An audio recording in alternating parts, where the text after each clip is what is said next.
5, 4, 3, 2, 1. All systems go with Josh Appelbaum starts now. Hello and welcome to episode 484 of the All Systems Go Sports Betting Podcast, powered by Rhythm. I am your host, Josh Appelbaum.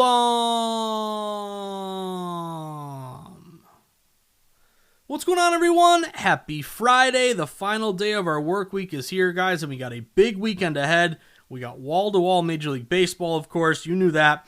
But also, I don't need to remind you, I should say, but you know that the Final Four kicks off tomorrow. So March Madness returns. Yes, it's the month of April. But you always know March Madness goes into the first week here of April here. But I do have two plays for you. Now, I want to thank everyone who tuned in to the Rhythm Rundown last night. Had a fun time with my buddy Cade Harper hosting live on Twitter. Remember, every Thursday, 6 to 7 p.m. Eastern Time, Cade and I go live on Twitter. We share our Rhythm homepage. We talk through the games. We try to help people utilize Rhythm to their advantage. And we're talking about both games, and both are very, very interesting. I definitely want to give you my plays here for Illinois and UConn, Michigan and Arizona. One play is very, very clear to me. The other play is very, very difficult. So I'm actually going in a different direction for one of these games here. But as always, thank you for tuning in. Always fun, especially when I see some Hangout members or some podcast listeners joining the Rhythm Rundown every Thursday, 6 to 7 p.m. Eastern Time, streamed live on Twitter. Now, that being said, again, two plays for the Final Four for tomorrow, one for each game, and then three more plays here in Major League Baseball. So there's a big Friday slate today. We got a lot of day games going on. I have an early game here that I want to hit on coming up at 4:10 p.m. Eastern Time. Then I got a 7:45 game and a 9:45 game in addition to those two Final Four plays. So as always, guys, trying to go 2-1, eke out a winning day in MLB, and hopefully we can get a couple hits here in the Final Four because there's only 3 games left. We got the 2 Final Four games and then obviously the championship game. Now, before we get to our sweats for today, looking back toward yesterday, guys, after we had a 3-0 sweep, unfortunately didn't get the breaks we wanted yesterday. 1-2 minus 0.94 units. Had a great hit with the Giants late night. The G-Men rolled pretty much start to finish. Remember, we had the public in that one really leaning hard on the New York Mets, but the Mets went, again, what were they, like minus 130 down to minus 120, minus 115. That line kept going towards San Fran, and the G-Men came through with a 7-2 win. The losers, though, unfortunately, it's always annoying when you lose your first bet of the day, and that was Kansas City because the Royals had a good sharp steam move. Felt like it was a good spot there with a bunch of system matches. They just couldn't get anything going offensively. They lost 5-1, and it was actually within reach. It was a 2-1 game going into the 8th and the 9th inning, and then Minnesota busted out and scored a few runs in the 9th, so lost the Royals 5-1. And then the game that is just so disgusting and pathetic, we beat the closing line. That line kept steaming toward Arizona.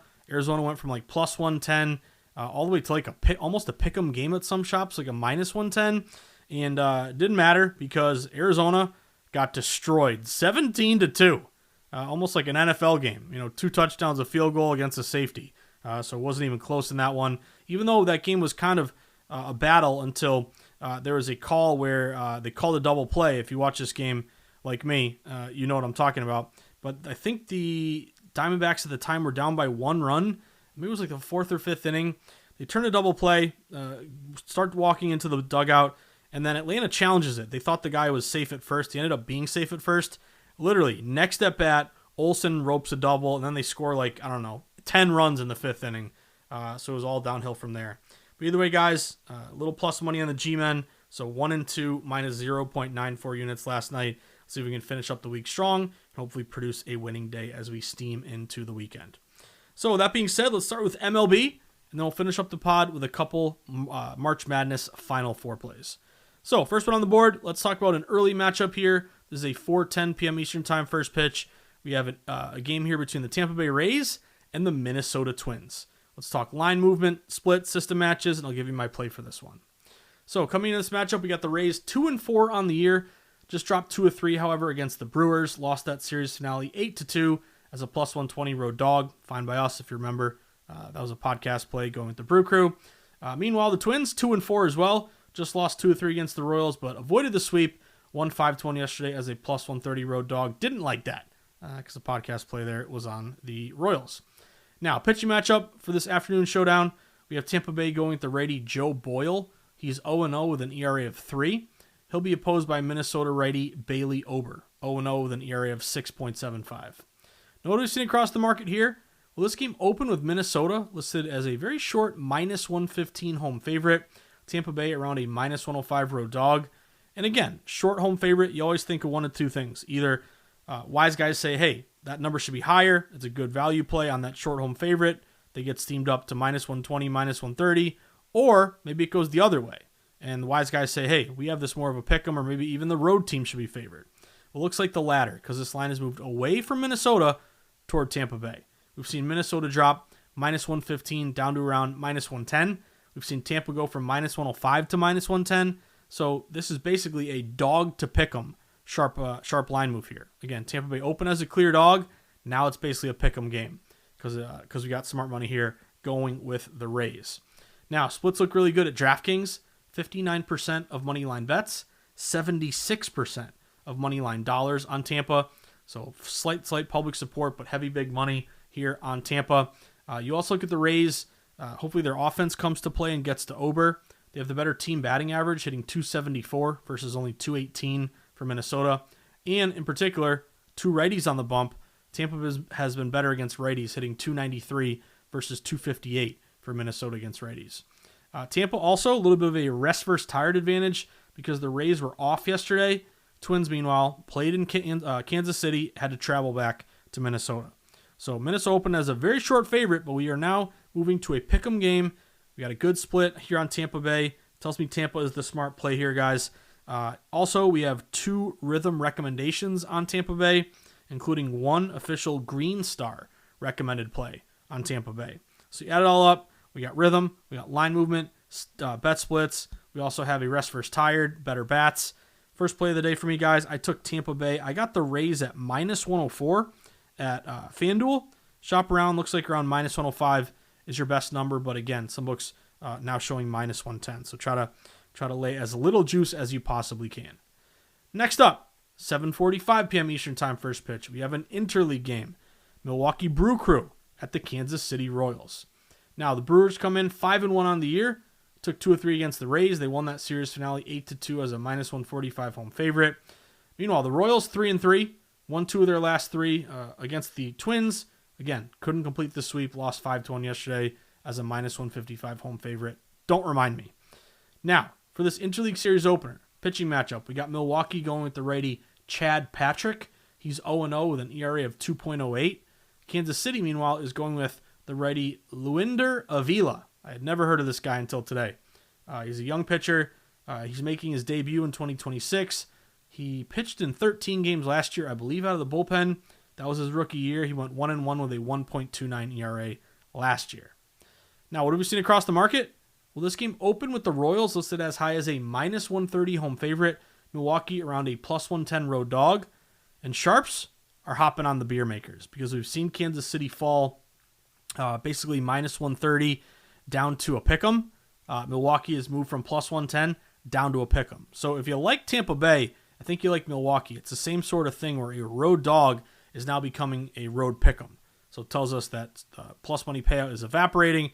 You got to pay more juice. Obviously, it's still pretty relatively cheap play, but these lines are moving toward Tampa and toward Milwaukee as a dog to a pick'em. Now, we look at the splits here at DK. 74% bets, over 80% dollars are coming in on Milwaukee. So it tells us we have a Pro and Joe bet split in favor of the Brew Crew. Milwaukee has the better batting average. They're hitting 279 as a team versus 238 for KC. They've scored more runs, 45 versus 23, and they have the better pitching staff. ERA of 2.83 versus 4.30 for KC. Lastly, another rest versus tired advantage. On Fridays, you always got to look at, hey, did one team play yesterday? Is one team off? You look at this rest versus tired, it would be an advantage to Milwaukee because they were off yesterday, and Kansas City, again, played and lost to the Minnesota Twins. Lastly, I popped open rhythm, and I had all 3 of my rhythm recommendations on Milwaukee here. And 2 of those recommendations were official Green Star plays. So with rhythm behind us, with a dog to pick 'em, with a rest first tired, I'm going with Milwaukee here, guys. Seeing if the Brew Crew can cash a ticket for us. I got Milwaukee at a minus 110 price. Last bet of the night. Call me crazy. We played them last night. They completely embarrassed themselves and threw up on their their shirt, whatever you want to call it. But I'm going back to the well. Atlanta at Arizona. We got the Braves visiting the Snakes as game 2 of the series. 9:45 p.m. Eastern Time, first pitch. As you know, the Braves 5-2, dominated, won 17-2 yesterday as a minus 115 road favorite. Rematch here. We have Atlanta going with the righty Grant Holmes. He's 0-1 with a 5.40 ERA. Meanwhile, the Snakes, they are going with the lefty Eduardo Rodriguez, 0-0 ERA of 0. And remember, Erod, I'm a Red Sox fan, so I remember him years ago. He was great with the Sox. Signed a big money deal, hasn't been great, but he was really good in the WBC, so hopefully that's an advantage here. But anyway, looking at the opening line, we have the Braves opening around minus 120 on the road, very short number. Diamondbacks around a plus 100 home dog, and the public cannot believe this line is so low. Again, the Braves have the better record. The Braves just dominated and completely destroyed Arizona last night, and they're only laying minus 120? Again, run as fast as you can to the window. Put your house on this one for Atlanta. That's what the public's saying. You should never put your house on anything, no matter how confident you are. But anyway, even though you're getting 65% of money line bets, laying it with Atlanta at DraftKings, Atlanta has not risen up minus 120 to minus 130. No, this line is dropping minus 120 down to minus 115. It tells us we have a sharp reverse line move on Arizona because the line is moving toward the Diamondbacks. They went from plus 100 to now minus 105, even though the public is hammering the Braves. Look at the splits here. Sharper RLM because Arizona's only getting 35% of money line bets, but nearly 50% of money line dollars at DK. Again, tells us the bigger, sharper wagers here are going with Arizona. Diamondbacks also, correlative betting value, dog in a high total game. Total in this game is 9. It's actually juiced to the over, minus 115. So more expected runs scored, more variance, more upset opportunities. Arizona is also just an epic buy low contrarian play because they got destroyed yesterday, so no one wants to play them today. But the market is showing liability with this movement toward Arizona, even though Atlanta is getting all the support. A couple systems that I really like. If you're a short home dog plus 120 or less, those teams are 292 and 259, 53% with an 8% ROI since 2025. If they're coming off a loss, so you're a short home dog plus 120 or less off a loss, this would match with Arizona.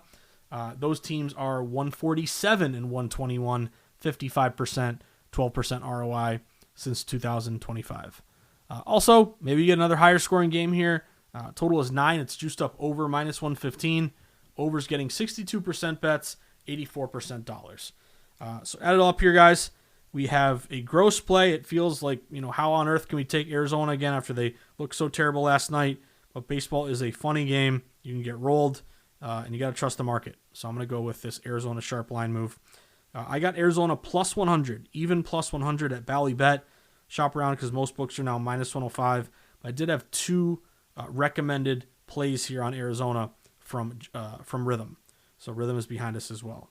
So pretty much 3 coin flip, cheap prices here, guys.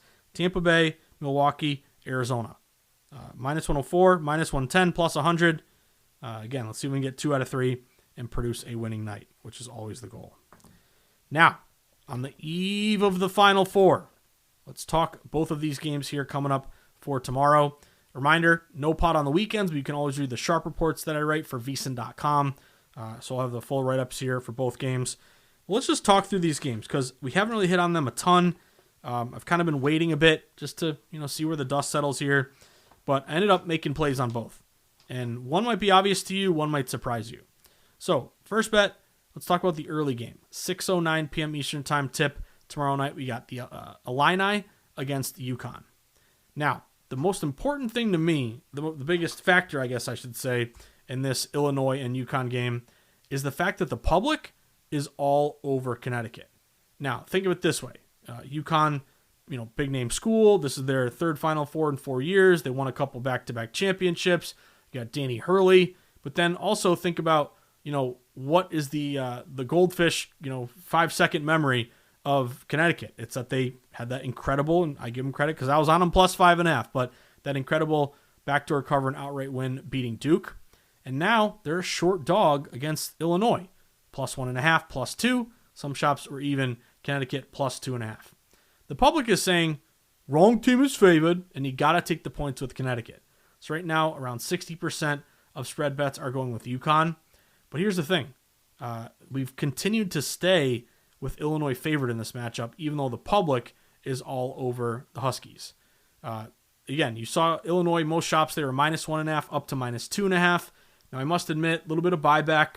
They're back down to around 1.5 or 2. So maybe the +2.5 with UConn was a bit of a value play. But when I get to a big game, I consider these two games like the AFC Championship game, NFC Championship game, because they're very, very heavily bet.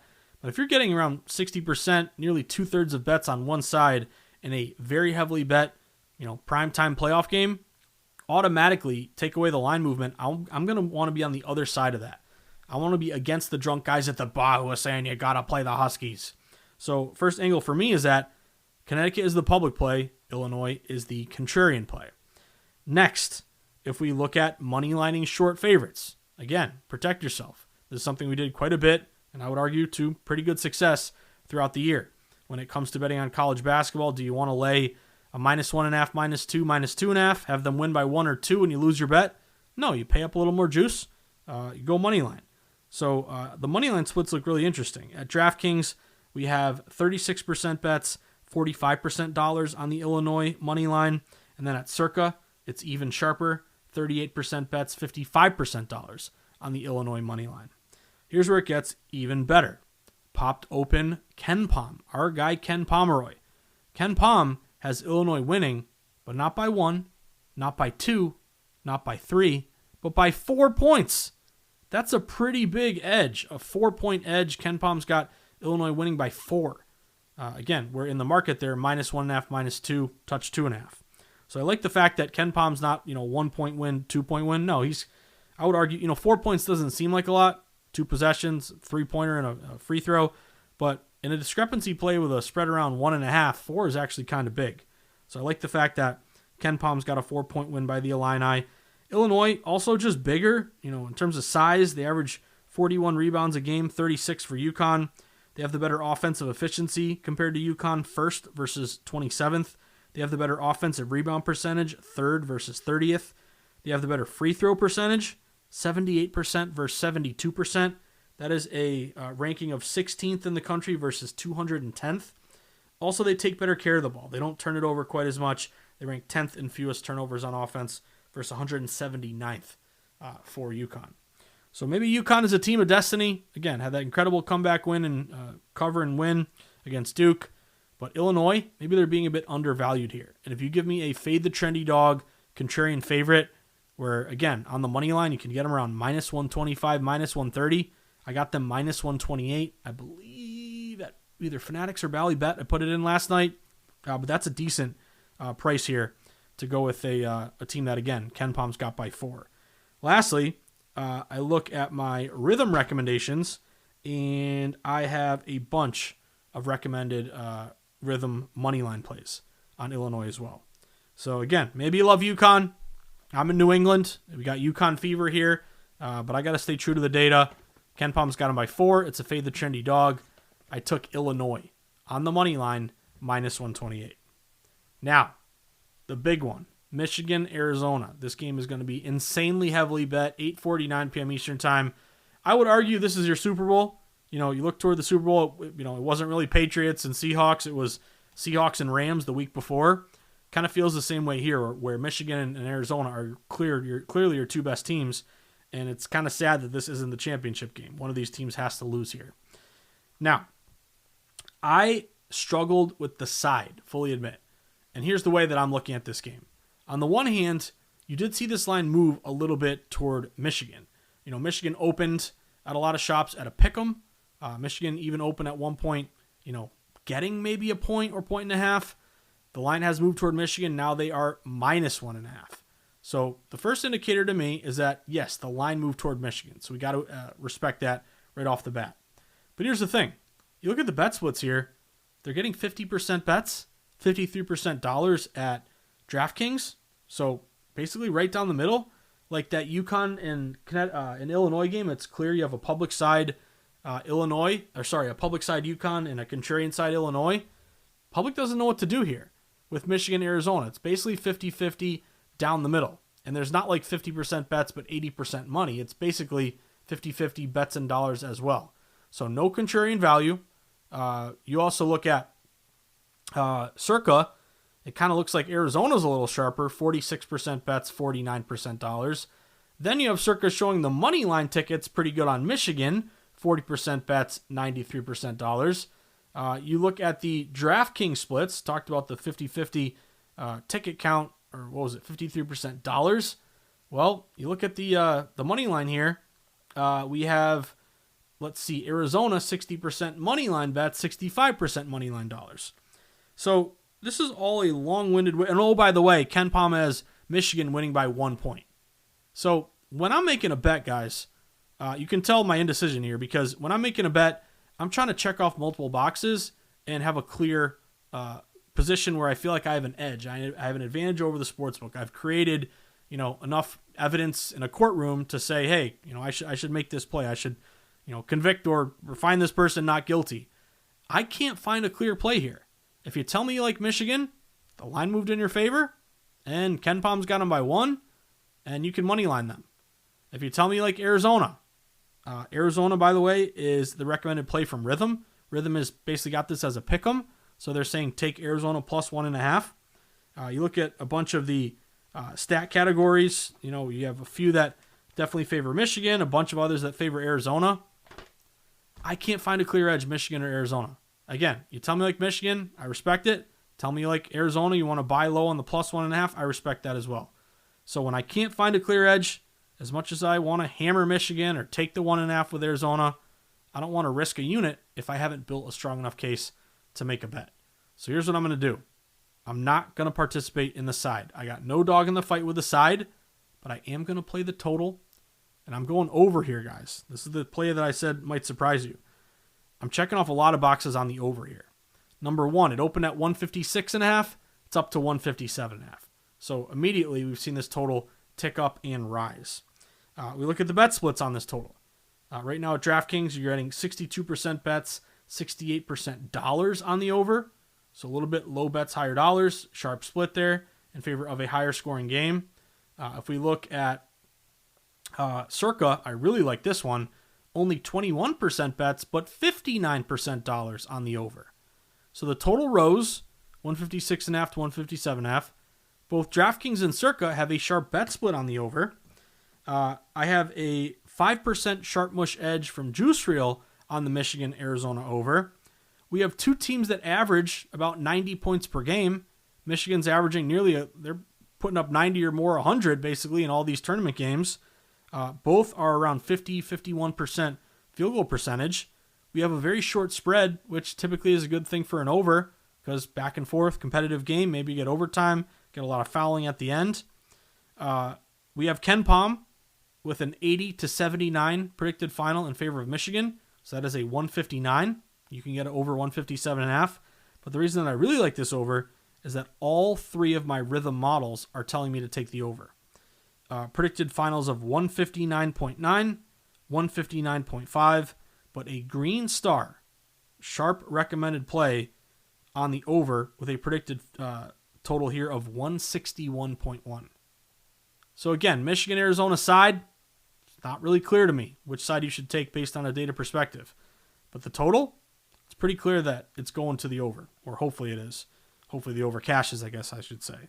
Total ticked up, great bet split over, sharp mush edge, rhythm edge. Again, two great offenses here going at it. So I am playing the over 157.5 minus 110 on the Michigan-Arizona over. And whoever you got, I hope you cash. I wish I could poll you guys. Where are you going? Michigan money line, Arizona plus 1.5. Again, that's a tough one. But unlike the side, pretty clear that the total is taking in smart money to the over. So Illinois money line, Michigan, Arizona over 157.5. That's what I'll be sweating tomorrow night.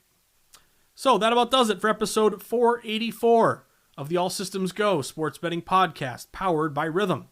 As always, guys, this is the part of the pod where we wrap things up, and I start first by saying thank you. Thank you for listening. Thank you for tuning in. Thank you for grinding in the arena with me every single day through the ups and the downs, the good and the bad, the winning days, the losing days, the hot streaks, the cold streaks. Just like in life, you're going to have ups and downs. Same thing in betting. But we got to stick to the model, stick to the blueprint, play our system matches. Now, if you enjoy this pod and you've learned a few things, maybe some good tips, some data-driven insights you value each day, which I hope is the case, well, please help me grow this podcast. A couple things you can do. Give it a 5-star review on Amazon. A 5-star review on Spotify or iTunes. Leave a nice comment under the rate and review. Click the follow button. Recommend the pod to a friend. Retweet the pod when I put it out on Twitter at Josh_insights. Next, if you enjoy these insights, you want to learn more about data-driven betting, guess what? I've written a couple books. Go buy one or both of them. Just go to Amazon.com, type in the Everything Guide to Sports Betting or the NFL Sharp Betting Playbook. You can grab one or both of those books, bring them to the sports book, I'll sign them for you, and I'll buy you a beer or ginger ale, and we'll sweat some games together. Next, have you downloaded Rhythm and Juice Reel yet? My two favorite sports betting apps, because they're all about the data. They help me win. They're going to help you win. Rhythm, fantastic for their AI-backed models and predictions for game bets and player props. Juice Reel, so many great features. You can sync up your sports books, get a running report card of your action. You can also get the Robo Jackson Best Bet Picks, Sharpmush indicators, arbitrage plays, shop for the best line futures.